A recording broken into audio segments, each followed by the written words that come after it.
Good afternoon eighth Hindi medium के student. आज हम सामाजिक विज्ञान में पार्ट 2 ब्रिटिश प्रशासन की नीतियाँ और प्रभाव का आगे का भाग पढ़ेंगे। अभी तक हम इस पार्ट में रेगुलेटिंग एक्ट और उसके प्रावधान और एक्ट की क्या कमियाँ थी वो पढ़ चुके हैं। आज हम पढ़ेंगे कि भारत स्थित कंपनी के कार्य क्षेत्र, कार्य प्रणाली और आदि पर नियंत्रण स्थापित करने के लिए ब्रिटेन के प्रधानमंत्री विलियम पिट ने सन 1784 ईस्वी में एक कानून पारित किया जिसका नाम क्या था? पिट इंडिया एक्ट। इसकी क्या विशेषता थी? कंपनी के मामलों और भारत में उसके प्रशासन पर ब्रिटिश सरकार को आधिकारिक नियंत्रण का अधिकार दे दिया गया था। नवीन कानून के अनुसार 6 सदस्यीय नियंत्रण मंडल की स्थापना की गई। इसका कार्य निदेशक मंडल भारत सरकार को आवश्यक परामर्श देना था। क्या क्या विशेषता थी? पहली तो कंपनी के मामलों में और भारत में उसके प्रशासन पर ब्रिटिश सरकार को आधिकारिक नियंत्रण का अधिकार। फिर नवीन कानून के अनुसार 6 सदस्यीय नियंत्रण मंडल की स्थापना। फिर कार्य निदेशक मंडल और भारत सरकार को आवश्यक परामर्श देना, उसकी कार्य प्रणाली पर नियंत्रण रखना, भारत के शासन, सेना, लगान संबंधी मामलों पर 6 सदस्यीय नियंत्रण मंडल यानी बोर्ड ऑफ कंट्रोल का नियंत्रण कायम करना। उसके बाद क्या किया? प्रशासन के संबंध में निरीक्षण, निर्देशन और नियंत्रण संबंधी विस्तृत अधिकार दिए गए।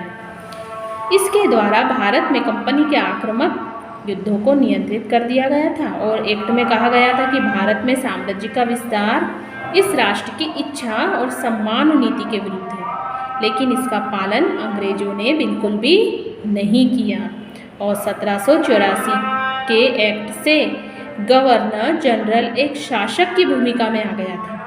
वह सेना, पुलिस, सरकारी कर्मचारियों तथा न्यायपालिका के माध्यम से शासन चलाता था। अब आगे है सिविल सर्विस का गठन। वॉरेन हेस्टिंग के पश्चात सन 1786 में लॉर्ड कॉर्नवालिस भारत में गवर्नर जनरल बनकर आया और कॉर्नवालिस ने भारत में सिविल सर्विस की स्थापना करी। इसलिए इसको सिविल सर्विस का जनक भी कहा जाता है। उसका शासन काल कंपनी के सीमा विस्तार से अधिक प्रशासनिक सुधारों के लिए महत्वपूर्ण था। उसने शासन के प्रत्येक क्षेत्र में आवश्यक सुधार किए। उसके प्रयासों के परिणाम स्वरूप न्याय, पुलिस और प्रशासन, कर तथा व्यापार के क्षेत्र में महत्वपूर्ण परिवर्तन हुए। कंपनी के कर्मचारियों के बीच व्याप्त भ्रष्टाचार की कमी आ गई थी। लॉर्ड कॉर्नवालिस ने शासन से भारतीयों को विधिवत दूर रखने की नीति अपनाई थी। ब्रिटेन के युवा सिविल सर्विस की ओर अधिक आकर्षित थे। सन 1833 ईस्वी में सिविल सर्विस सदस्यों की नियुक्ति तक निदेशकों द्वारा की जाती थी। उसके बाद परीक्षाएं शुरू हो गई। कौन सी परीक्षाएं? प्रतियोगी परीक्षा। कंपनी पर शासन करने का दायित्व बढ़ता जा रहा था, साथ ही उनका भारतीय रीति रिवाजों, संस्कृति से परिचित होना भी जरूरी हो गया था। अतः कलकत्ता में फोर्ट विलियम कॉलेज की स्थापना की गई और ये स्थापना कब की गई थी? सन 1801 में। इसके माध्यम से सिविल सर्विस के सदस्य को प्रशिक्षण दिया जाता था और कुछ समय बाद प्रशिक्षण के लिए ब्रिटेन में ईस्ट इंडिया कंपनी कॉलेज की स्थापना हुई। न्याय और कानून व्यवस्था। किसी भी देश के शासन संचालन के लिए नियम कानूनों का होना अति आवश्यक है। इनका अनुपालन सरकार और जनता द्वारा किया जाना भी जरूरी है। तो ब्रिटिश शासन काल में सरकार द्वारा न्यायालयों की स्थापना की गई और कानूनों का उल्लंघन करने वाले लोगों पर कठोर दंडात्मक कार्रवाई की जाती थी। प्रारंभ में अंग्रेजों ने भारत में प्रचलित कानूनों के साथ छेड़छाड़ नहीं की और विवाह, उत्तराधिकार संबंधी कानून, रीति रिवाज, धर्म ग्रंथों पर आधारित पुरातन कानूनों को यथावत चलने दिया। लेकिन अंग्रेज और भारतीयों में विवाद होने पर उसका जो निराकरण है वो अंग्रेजी कानून से ही होता था। सन 1793 ईस्वी में बनाए गए बंगाल रेगुलेशन एक्ट के तहत न्यायालयों में भारतीयों के निजी एवं मालिकाना अधिकारों के लिए फैसले होने लगे थे। इस एक्ट में हिंदू और मुसलमानों के निजी कानूनों को शामिल किया गया था।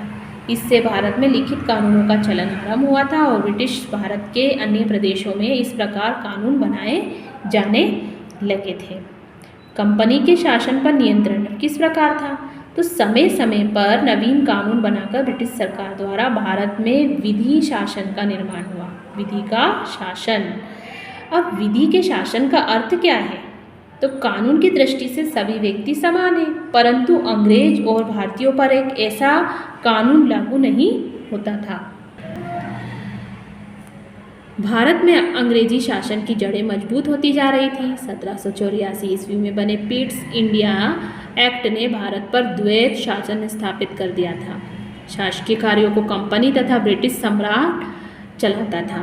1793 ईस्वी में कंपनी के व्यापार करने का विशेष अधिकार 20 वर्षों के लिए बढ़ा दिया गया था, जबकि सन 1813 ईस्वी में कंपनी का व्यापारिक विशेष अधिकार समाप्त कर दिया गया था और अब कोई भी अंग्रेज भारत में व्यापार कर सकता था। तो अंग्रेजी सरकार ने भारत पर अपना नियंत्रण बढ़ाना चाहा। इसके लिए उसने कंपनी का शासन पर से नियंत्रण तो कम करना उसके लिए ज़रूरी था, लेकिन इसलिए उसने क्या किया? भारतीय प्रशासनिक व्यवस्था का केंद्रीकरण किया। शासन संचालन की इस नवीन व्यवस्था में भारतीयों को कम स्थान प्राप्त था। ज़्यादातर स्थान किसको प्राप्त था? अंग्रेजों को, क्योंकि वो ही सर्वोपरि माने जाते थे। भारतीयों को उनसे कमतर समझा जाता था। ऊंचे और महत्व वाले पदों पर भारतीयों को नियुक्ति नहीं किया जाता था। ये सब किसके लिए था?